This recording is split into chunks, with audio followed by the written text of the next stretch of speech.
दाखव. हा कशी केलं कशी केलं तू. हा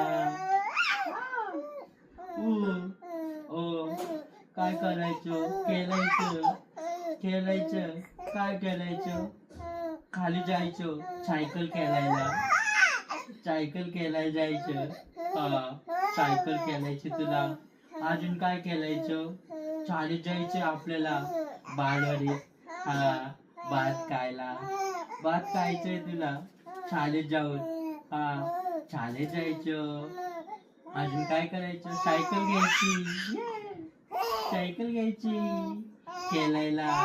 मग अरे कशी सायकल चालवत ओ गिडी गिडी गिडी गिडी कशी सायकल चालवायची टिकी टिकी टिकी टिकी कशी चालवायची सायकल. सायकल चालवणार म्हणा मी. लय मोठी सायकल चालवत दम नागूस तवल